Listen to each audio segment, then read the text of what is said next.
Lieber mit Perücke in der Öffentlichkeit oder sich mit Glatze zeigen? Wie lebt es sich, wenn Frau keine Haare hat? Wenn ihr dieses Merkmal für Weiblichkeit fehlt? Oben ohne ist mittlerweile zu ihrem Markenzeichen geworden. Rahel Welsen ist Betroffene und Fotografin. Ihre Bilder im Haus am Dom in Frankfurt zeigen Frauen ohne Haare. Sie alle haben eine Erkrankung, die sich Alopecia areata nennt. Etwa 1,5 Millionen Menschen sind in Deutschland davon betroffen. Mir ging es jetzt ja gar nicht in erster Linie darum, eine Krankheit zu zeigen, sondern mir ging es darum, dieses Tabu zu beseitigen, dass eine Frau in der Öffentlichkeit nicht mit kurzen oder eben glatzköpfig herumlaufen darf, soll oder so. Das körpereigene Immunsystem erkennt die Haare nicht mehr als Teil des Körpers, sondern denkt, sie wären ein Fremdkörper und müssten abgestoßen werden. Das kann zunächst mit kreisrundem Haarausfall beginnen, wie bei Rahel Welsen vor 10 Jahren, und wirkt sich mitunter auf alle Haare am ganzen Körper aus.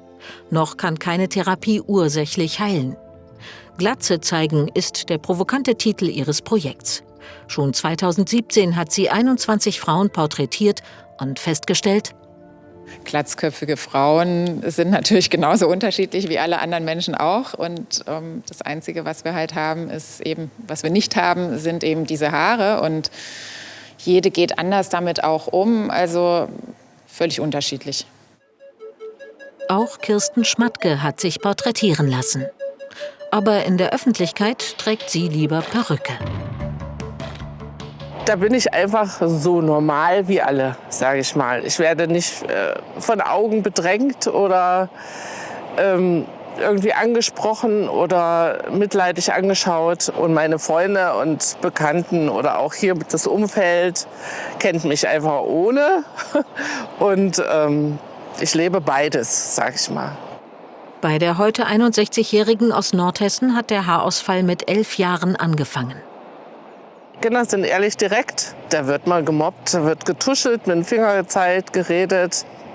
Das war nicht so schön, die Zeit, so im Bus oder in der Schulklasse. Oder da gab es auch noch nicht die Mode, die es jetzt gibt, mit Hoodies oder Mütze oder was auch immer. Da musste ich durch.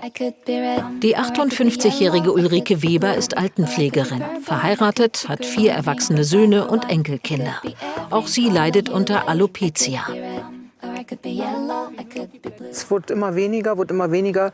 Man versucht, so gut es geht, zu kaschieren. Und dann kam halt der Tag, an dem ich einfach den Rasierer meines Mannes gegriffen habe und habe die Reste abrasiert und habe mich gut gefühlt. Das war einfach ein befreiendes Gefühl. Das war richtig gut. Ich stand dann vorm Spiegel und habe dann noch gedacht, habe mich angeguckt und habe gedacht, ich bin doch trotzdem noch die Uli. Also es ändert sich ja an mir nichts. Das sind nur Haare. Und ich habe dann zu meinem Mann gesagt, ich meine, eine Frau mit Glatze wird dann immer als krank gesehen meistens. Das will ich auch nicht. Und er hat dann gesagt, ja, mach dir doch eine schöne Tätowierung. Das habe ich dann gemacht, gesagt, getan. 4 mal 4 Stunden war dann der Kopfschmuck fertig und ich fühle mich so wohl. Doch noch fehlte ihr der Mut, sich überall so zu zeigen. Bis zum Tag der Ausstellung von Rahel Welsen. Die Ausstellung heißt Glatze zeigen und ich habe gedacht, dann muss ich sie auch zeigen. Also ich habe dann tatsächlich dort zum ersten Mal auch so in der Öffentlichkeit, so unter aller Augen, dann mein Tuch gelüftet. Und ja, es war einfach eine tolle Erfahrung. Die mehr Selbstbewusstsein schafft und aus der Tabuzone führt. Rahel Welsen möchte auch andere Frauen mit Haarausfall dazu ermutigen. Glatze zeigen.